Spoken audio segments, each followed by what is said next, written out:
Question number 13. State the names of different kinds of induction with cert. তালিকাৰে হৈতে বিভিন্ন প্ৰকাৰৰ আগমন অনুমানৰ নামসমূহ উল্লেখ কৰা। এটো 18ত আহিছিলে 4 মাৰ্কছৰ কোৱেশ্চন আহিছিলে।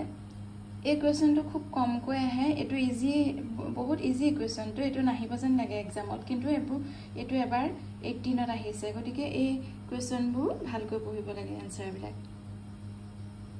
চাৰ্টখন মানে এখন আগমন প্ৰকৃত আগমনৰ তথাকথিত আগমন দুটা ভাগত ভাগ কৰিছে। প্ৰকৃত আগমনক আকৌ তিনিটা বৈজ্ঞানিক অবৈজ্ঞানিক সাদৃশ্য অনুমান, তথাকথিত আগমনক আৰু তিনিটা ভাগত ভাগ কৰিছে। এই চাৰ্টখন বনাই দিব লাগিব নাম কেইটা লিখি। ইংলিশ মিডিয়ামত ইন্ডাকশনৰ চাৰ্টখন এখন লিখিব লাগিব। Induction proper, induction improperly so called. Induction প্ৰপাৰৰ তিনিটা ভাগ, সাইন্টিফিক, আনসাইন্টিফিক আৰু এনালজি। ইন্ডাকশন ইম্প্ৰপাৰলি তিনিটা ভাগ, perfect induction, induction by parity of reasoning, colligation of facts. এই চাৰ্টখন বনাই দিব লাগিব।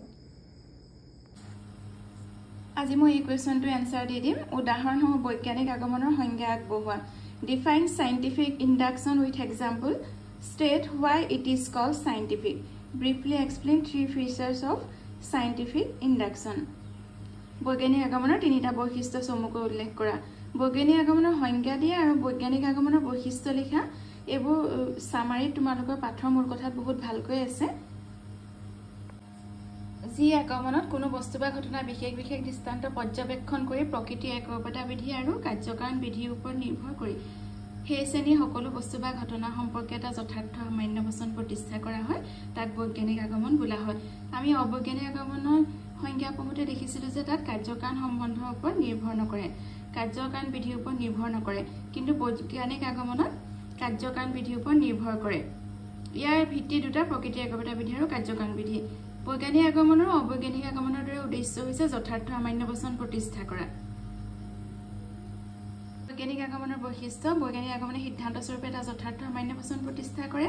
বৈজ্ঞানিক আগমনৰ সিদ্ধান্ত পৰ্যবেক্ষণৰ ওপৰত নিৰ্ভৰশীল। বৈজ্ঞানিক আগমনৰ এটা প্ৰধান বৈশিষ্ট্য হৈছে আগমনাত্মক জাপ বা সংকট। বৈজ্ঞানিক আগমন দুটা মূল বিধিৰ ওপৰত নিৰ্ভৰ কৰে, সেই দুটা হৈছে কাৰ্যকাৰণ বিধি আৰু প্ৰকৃতিৰ একৰূপতা বিধি।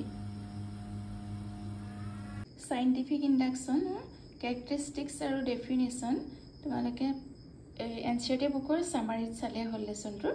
Scientific induction is the establishment of a general real proposition based on the observation of particular instances in reliance on the principle of the uniformity of nature and the law of causation. Characteristics of scientific induction কেতিয়াবা দুটা আহে কেতিয়াবা চাৰিটা আহে লিখিবলৈ। Scientific induction establishes a general real proposition. Scientific induction is based on observation of facts. In scientific induction, there is an inductive leap or hazard. Scientific induction is based on two presuppositions, the law of causation and the principle of the uniformity of nature.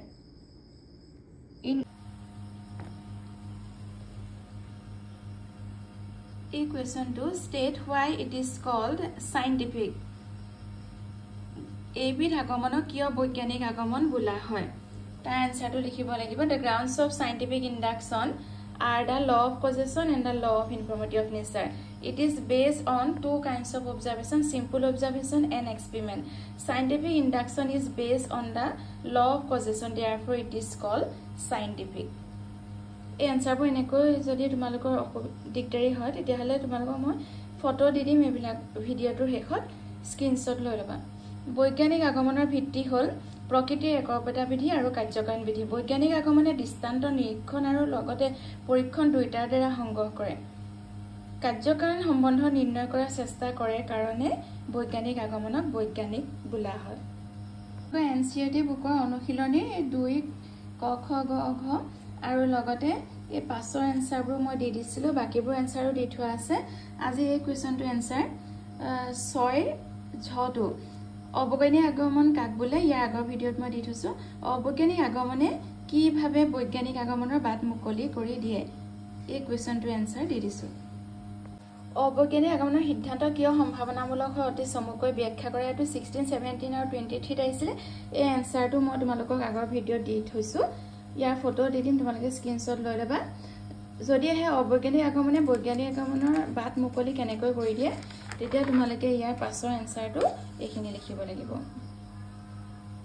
অবৈজ্ঞানিক আগমনৰ কিছুমান আসলতে সুবিধা আছে ইয়াৰ মূল্য নথকা নহয় সেইখিনি ইয়াত মই ব্যাখ্যা কৰি দিছো সকলো প্ৰকাৰৰ আগমনৰ আৰম্ভণি অবৈজ্ঞানিক আগমন সকলো প্ৰকাৰৰ আগমনৰ আৰম্ভণি অবৈজ্ঞানিক আগমন অবৈজ্ঞানিক আগমনে বৈজ্ঞানিক আগমনৰ বাট মুকলি কৰি দিয়ে বৈজ্ঞানিক আগমনৰ এক মূল্যৱান সহায়ক অবৈজ্ঞানিক আগমন অবৈজ্ঞানিক আগমনত কাৰ্যকাৰণ সম্বন্ধ নিৰ্ণয় কৰাৰ কোনো চেষ্টা নকৰাকৈ কেৱল অবাধিত অভিজ্ঞতাৰ ওপৰত নিৰ্ভৰ কৰি সামান্য বচন প্ৰতিষ্ঠা কৰাৰ বাবে অবৈজ্ঞানিক আগমনৰ সিদ্ধান্ত অনিশ্চয়তা ৰৈ যায় তথাপি সামান্য সত্যত উপনীত বা নিশ্চিত সিদ্ধান্তত উপনীত হোৱাত অবৈজ্ঞানিক আগমনৰ মূল্যক অস্বীকাৰ কৰিব নোৱাৰি উদাহৰণস্বৰূপে কোনো মানুহৰ অভিজ্ঞতাতে আজিলৈকে ক'লা বৰণৰ বাহিৰে আন কোনো বৰণৰ কাউৰী ধৰা পৰা নাই গতিকে সকলো কাউৰী হয় ক'লা এনে অবৈজ্ঞানিক আগমনৰ মূল্য প্ৰায় নিশ্চয়তাৰ সমান পৃথিৱীৰ সকলো যুগৰ সকলো মানুহৰ অভিজ্ঞতাৰ মূল্য নথকা নহয় সকলো প্ৰকাৰৰ আগমনৰ আৰম্ভণি অবৈজ্ঞানিক আগমন এটো এনেকৈ ব্যাখ্যা কৰিব পাৰি সকলো আগমনতে বিশেষ বিশেষ দৃষ্টান্ত প্ৰত্যক্ষ কৰি এটা সামান্য বচন প্ৰতিষ্ঠা কৰাৰ চেষ্টা কৰা হয় এই প্ৰচেষ্টাত প্ৰকৃতিৰ একৰূপতা বিধি আৰু কাৰ্যকাৰণ বিধিৰ সমৰ্থন স্থাপন কৰিব পাৰিলে সেই আগমন বৈজ্ঞানিক আগমনৰ পৰ্যায়লৈ উন্নীত হয় আৰু যদি কাৰ্যকাৰণ বিধিৰ সমৰ্থন প্ৰতিষ্ঠা কৰিব পৰা নাযায় তেন্তে ই অবৈজ্ঞানিক আগমনৰ পৰ্যায়তে ৰৈ যায় গতিকে ক'ব পাৰি যে সকলো প্ৰকাৰৰ আগমনৰ আৰম্ভণি অবৈজ্ঞানিক আগমন নেক্সট পইণ্টটো অবৈজ্ঞানিক আগমনে বৈজ্ঞানিক আগমনৰ বাট মুকলি কৰি দিয়ে গতিকে ইয়াৰটো এডভান্টেজ এইটা অবৈজ্ঞানিক আগমনৰ সুবিধা তৰ্ক বিজ্ঞানী গ্ৰুমলেৰ মতে দুটা বস্তু বা ঘটনা সদায় কোনো বিশেষ বিশেষ ৰূপত সম্বন্ধযুক্ত দেখিলে সেই বস্তু বা ঘটনা দুটাৰ মাজত কাৰ্যকাৰণ সম্বন্ধ থকা বুলি মনত ধাৰণা জন্মে এনে আনুমানিক ধাৰণাৰ আলম লৈ অনুসন্ধান কৰি ভৱিষ্যতলৈ কাৰ্যকাৰণ সম্বন্ধ নিৰ্ণয় কৰিব পাৰিলে অবৈজ্ঞানিক আগমন বৈজ্ঞানিক আগমনৰ পৰ্যায়লৈ উন্নীত হ'ব আৰু সিদ্ধান্তটো নিশ্চিত হ'ব গতিকে অবৈজ্ঞানিক আগমন বৈজ্ঞানিক আগমনৰ এক মূল্যৱান সহায়ক